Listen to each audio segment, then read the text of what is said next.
What's up, everybody, and welcome to my Impact Wrestling review. A lot of things happen on the show tonight, so let's kind of get through this. I know I'm a little late on this review in general, but we'll say those circumstances later. But we first kicked off the show with Braxton Sutter versus Garza Jr. One thing I can say about this match. Okay, now we got camera issues here. I think doesn't want to stay straight, but yeah, as I said, first thing about this match, with Garza and Sutter there, pretty much a good match to kick off the show. Mostly, I believe it's supposed to do with the whole Alley situation, as Alley looked on, and as this match went through, Garza did that, rip his pants off type of thing, as Braxton Sutter got frustrated throughout the whole match. Garza Jr. did win with pretty much a second rope lion salt for the win. And pretty much after the match, he let Alley inside the ring as Sutter looked on and pissed at Alley, saying you know better. But he tried to pretty much let cooler head prevail and hug her and tried to tell her to come on. But when he grabbed her hand, Alley looked pissed and didn't want to go with her. So they both walked back, but it was just kind of odd they walked back uncomfortably. I don't know where this is going. I don't know what Alley's going to leave Sutter now for Garza Jr., which first off, I'll say the thing about Garza Jr. I don't know what happened to the Laredo Kid right there, because I really thought that was a good tag team. And I think they should have been the challengers to actually put a really good feud with LAX in, because I thought they were going to be the next tag team champions, really, between those two teams. I think that would have been a really great feud to see.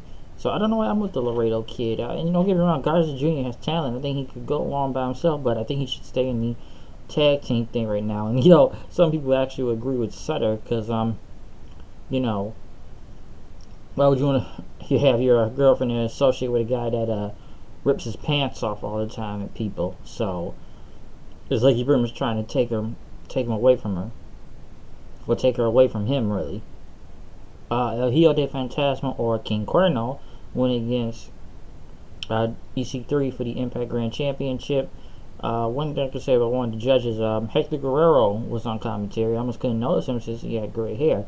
Something he just looked like a skinny version of Eddie, but you've seen with black hair, I didn't notice him with gray hair. Pretty much the match, it was good. I don't know. I say a lot of things about this whole Grand Championship. Sometimes I feel like the round system does take away from the match, because it's just like once the match is kind of getting up in the second gear, when the bell stops, it just kind of kills it in a way. When you look at it, it just kind of kills the whole thing. But I just think pointing this way, but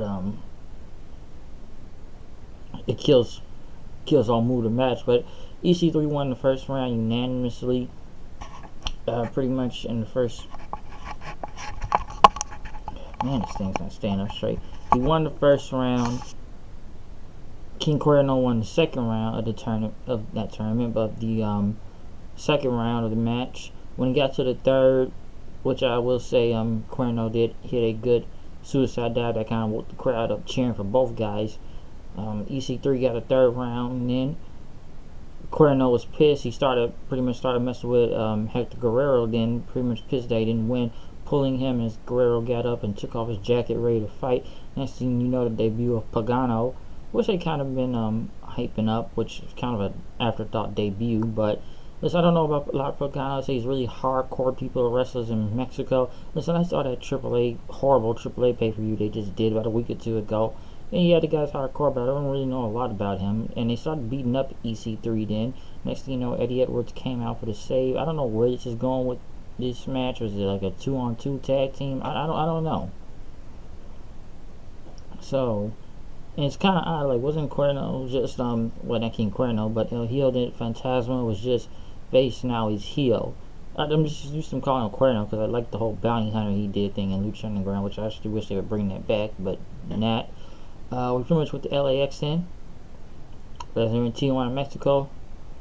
LAX was pretty much come to a building saying this is our new home. Next thing you know, Homicide was back. Pretty much.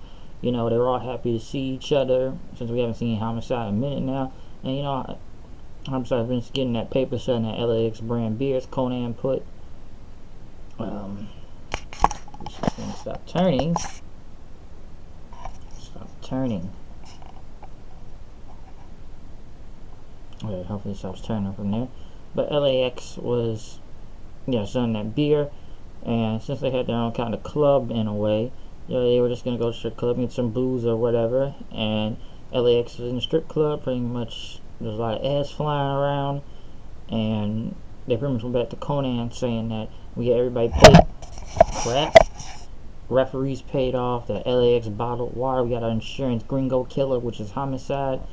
And we didn't exactly get a match. First off, it was supposed to be a 2-on-2, but then it turned some fatal 4-way thing at the Crash promotion and fatal 4-way tag team match. So yes, it was a match. I didn't really know who the other two teams were, but it's mostly highlights of the match. It was pretty much LAX winning after Homicide hit one of the Gringo Kill on one of the other opponents. LAX hit that blockbuster move and won, which I really wish we could have got a full-fledged match, but it was just pretty much highlights. Pretty much in the Crash Brothers, OVE went up to LAX in some empty arena, but then other Crash members came, and Conan said, "This isn't the trailer parks of Ohio. You're in Tijuana, so why don't you get the hell out of here before we make you disappear?" Pretty much they told him to vamonos, and they said, they're not leaving until we have some fun, so they know where LAX's clubhouse was. Don't get me wrong, I still like that Lucha Underground feel Conan brings in the cinematics, and it was a really good piece, but still could have been better if we saw a real match. Grado went against William Weeks, which Grado says he was saying farewell to everybody and going back to Glasgow, Scotland, and he would miss the Impact fans for all they done. So Joseph Park came out and says Park have opened a sports and entertainment management division, and that Grado was one of the first people sponsored for this. So Grado gets to stay in the USA. He gets to stay in America and keep wrestling since Parks found a way to save him. So they pretty much hugged and they all said thank you Joseph Park, and Park says we're gonna get everything for you, man. Bookings, appearances, Polaroids, 6 million podcasts that the boys are raving about in the back, and we're gonna hustle behind the muscle, right? So somewhere this is gonna go, which I think this whole Grado and Park thing has really worked. A lot of these segments, so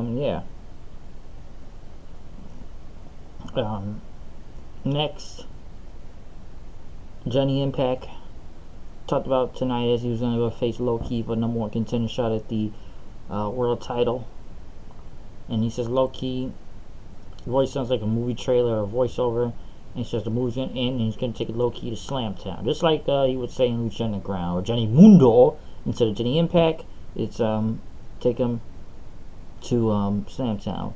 One bad thing about this show is the whole Dan Lambert story, which they go around beating up people in the back all night. Even Richard Justice there, which just looked really lame with unknown MMA fighters. As Bobby Lashley said, he made a decision and he's going with the MMA guys and leaving wrestling. And he went out of his contract and he's made his decision. And Cornette tried to convince Lashley, but he says, there's more money opportunities in wrestling instead of going bankrupt with this guy.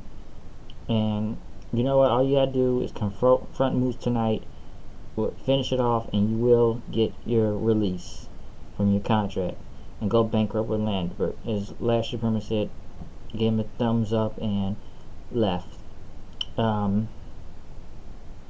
Next was the X Division title on the line and a Falls Count Anywhere match with Sanjay Dutt and Trevor Lee, which I don't remember what this match even said, but it was actually a good match, really, which even went up to the back, mostly with Caleb Conley interfering. Caleb Conley interfering, and pretty much they supposed to start hitting Dutt with trash cans, and as Dutt tried to fight back with super kicks and do his tornado DDT fix up off a wall, he got crashed into the barricade, and pretty much Lee hit him with a super kick and got a roll up. Pretty much now the new X Division champion. The new X Division champion now, Trevor Lee. Don't have a problem with that. It was actually a really good match, but I don't know. Trevor Lee has won his title how many times now, and sometimes his reigns have been kind of forgettable. Sanjay Dutt, nothing against him, but something about him just didn't scream champion. Nothing was really interesting going on with him as the champion. But I still thought it was a bad idea. They took the belt off Low Key in the beginning. Well, it was India, but I thought he would have won it back at the anniversary.